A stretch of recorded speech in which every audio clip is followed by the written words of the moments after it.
The best one of these since the original Avengers. I know that's what you came here to find out, but please watch the rest of the video and read the review anyway, huh? Yeah, this is not a growth industry I'm in, folks.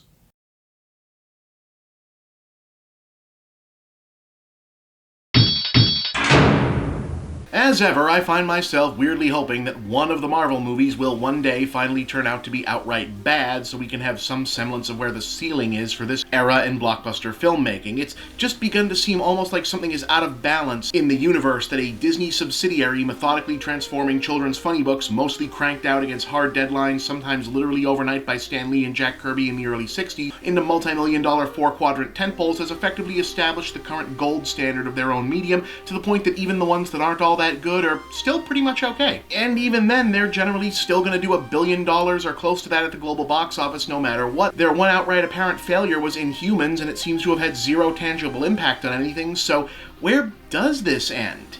Well, definitely not here. Black Panther is an immediate masterpiece of its kind. Not simply good in the way the other Marvel movies are good, or good for a blockbuster, or even good elevated to great by the magnitude of its historical importance as easily the biggest black genre film pretty much ever, I think. But an excellent film, period. A terrific cast, crackling screenplay, an involving story set in a gorgeously realized world of memorable characters, directed with exceptional skill and bursting at the seams with imagination, wit, and a level of overriding yet unobtrusive thoughtfulness beyond that typically seen even in more serious films. Now, let's be very plain about this. For obvious and important reasons, Black Panther was going to be a huge deal from about the moment they started making it. But now that it's out, you can add "is a genuinely great film" to the reasons why. Audiences will have the final word, certainly, but it really does feel like the arrival of an exciting new moment, if not era, not just for the Marvel movies or the superhero genre, but big-budget mainstream action cinema itself. And really, what could a more quintessential story turn for the meta-narrative of the Marvel Cinematic Universe be than for the first new blockbuster property in about half a decade to feel like it could have a shot at supplanting the era of the so-called MCU as the next big thing in Hollywood is technically part of it. In any case, taking place not long after the title character's introduction in Captain America: Civil War, the film takes place all but entirely in Wakanda, for the uninitiated, a secret civilization hidden in Central Africa, whose science, technology, and culture have been light years ahead of the rest of the world for centuries, owing to being built on a gigantic supply of the valuable extraterrestrial mineral vibranium. But as the newly crowned King T'Challa ascends to the throne and symbolically dons the power-armored mantle of the Black Panther officially, the outside world is finally catching up with Wakanda and threatening to discover their long-kept secrets. And when a confrontation with an old enemy reveals a surprising new and deadly threat, the new king and his allies must face not only the unanswered mistakes of their ancestors, but the prospect of how their world can open itself up and change for the better without putting themselves in danger or seeing Wakandan weapons used to endanger the rest of the world. The most immediately notable aspect of the film is that it's so much bigger than the title character.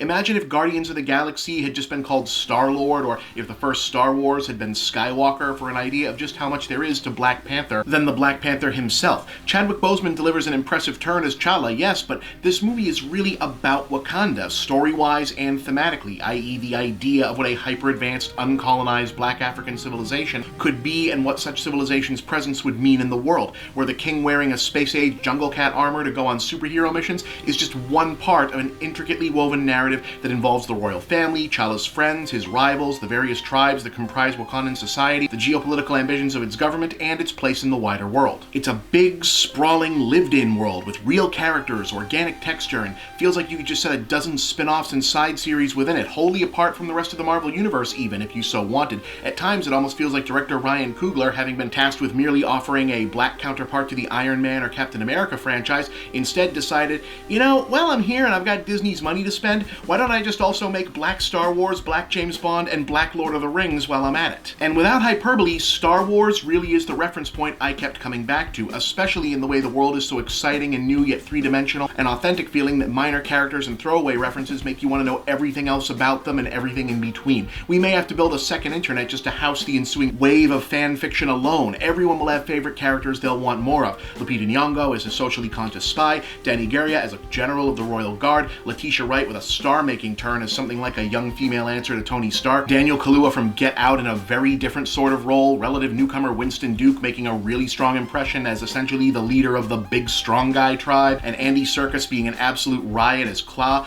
And yeah, what you've heard is true, Michael B. Jordan is probably the best acted, most complex Marvel villain ever as Killmonger.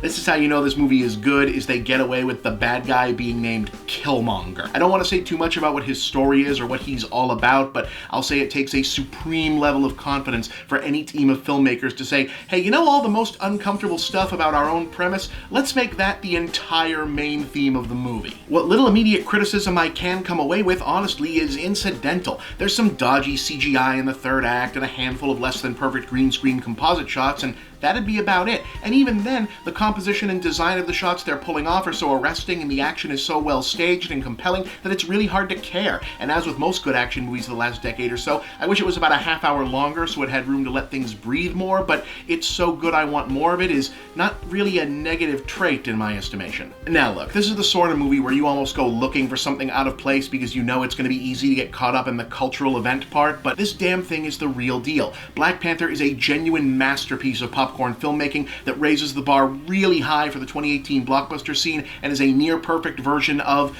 well, itself. 4 stars, yes really.